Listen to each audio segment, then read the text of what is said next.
Assalamualaikum warahmatullahi wabarakatuh. Saya Lili Zauliana Sari akan mempresentasikan tentang materi mengembangkan kata-kata kritis. Pada bagian berikut saya akan menguraikan tahapan yang dapat dilakukan untuk mengembangkan pemikiran kritis saat belajar. Yang pertama, tentukan hal yang ingin Anda pelajari. Untuk dapat melibatkan pemikiran kritis saat belajar, sebelumnya Anda perlu benar-benar mengetahui apa yang akan atau ingin Anda pelajari. Hal ini sama seperti mengetahui tujuan pergi sebelum Anda melangkah kaki keluar rumah. Anda dapat melakukan hal ini dengan memberikan pernyataan seputar materi tersebut. Kedua, kumpulkan semua sumber informasi. Daftarkan semua sumber informasi berkenaan dengan materi yang ingin Anda kuasai. Setelahnya kumpulkan. Anda perlu membuka diri seluas-luasnya pada berbagai sumber informasi, mulai dari buku, makalah, artikel, dan berbagai sumber di internet. Clipping, jurnal, koran, majalah, siaran radio, TV, penjelasan guru atau dosen, dan yang lainnya. Hilangkan semua praduga Anda mengenai materi yang ingin Anda pelajari, karena praduga Anda hanya akan membatasi proses pencarian berkenaan seputar materi tersebut. Semakin banyak sumber informasi yang Anda dapat, semakin baik. Ketiga, tanyakan asumsi dasar penulis. Setiap individu memiliki pemahaman yang berbeda-beda atas suatu kondisi. Dan seperti yang telah saya ulas sebelum pada artikel resolusi konflik melalui modifikasi Volvo, tidak ada satupun dari pemahaman tersebut yang 100% akurat dengan kondisi yang sesungguhnya terjadi. Salah satu kondisi yang dalam berpikir kritis adalah Anda perlu memiliki pendekatan seobjektif mungkin atas hal yang Anda pelajari dan minimalkan terseret oleh subjektivitas satu pihak. Keempat, buat pola sederhana atas materi yang dipelajari. Artikel pada majalah Scientific American volume 17 nomor 6 Fans in Response mengungkapkan bahwa persepsi individu mengenai kecantikan ternyata lebih ditentukan oleh kesederhanaan wajah yang sederhana dan tidak rumit ketika dipandang dianggap sebagai wajah yang cantik. Dan masih banyak lagi contoh lainnya yang menerangkan bahwa pikiran lebih senang dengan kesederhanaan.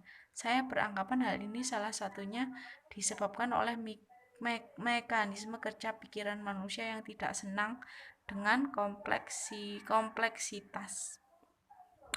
Kemudian bertanya, setelah mendapatkan pola dari materi yang Anda pelajari, maka tahapan selanjutnya adalah menanyakan kembali berbagai informasi yang telah Anda pelajari kepada diri Anda.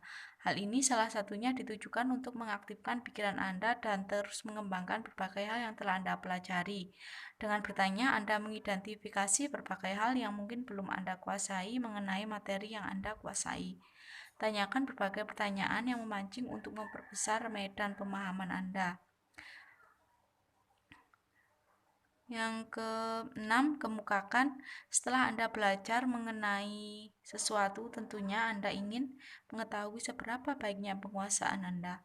Asumsi saya, Anda belajar untuk memahami suatu materi dan bukan untuk orientasi yang lain, seperti sebatas menaikkan nilai misalnya.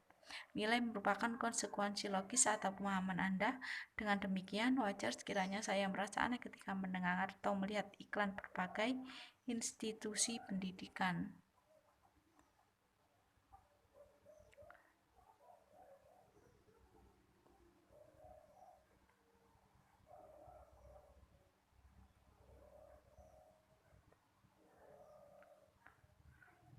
Kemudian, ada 5 hal yang perlu dilakukan untuk menguji kemampuan Anda, antara lain daftarkan, termasuk di dalamnya memberikan label nama, mengidentifikasi dan membuat daftar seputar materi yang dipelajari. Hal ini ditujukan untuk mendemonstrasikan berbagai hal yang telah Anda pelajari. Dengan kata lain, beberapa beragamnya hal yang telah Anda kuasai. Definisikan, termasuk di dalamnya memberikan penjelasan, merangkum dan kata-kata sendiri, dan berbagai cara lainnya. Untuk utamanya dengan merangkum menggunakan kata-kata sendiri.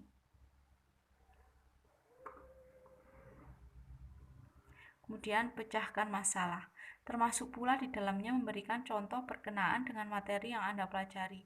Dengan melakukan hal ini Anda mengetahui pula aplikasi dan materi yang Anda pelajari. Lalu bandingkan dengan teori lain. Jika Anda pernah mempelajari atau mengetahui materi sejenis dari sumber yang berbeda, maka Anda dapat melakukan komparasi antara keduanya. Melakukan hal ini berarti Anda melatih pula daya analisa. Kemudian ciptakan, termasuk pola di dalamnya mengkombinasikan dan menemukan teori baru. Menciptakan teori bukan hanya hal para peneliti. Anda pun harus pula melakukannya. Kembangkan teori Anda sendiri. Dengan demikian Anda mengkristalkan pemahaman Anda atas materi tersebut. Dan yang terakhir, buatlah rekomendasi Anda.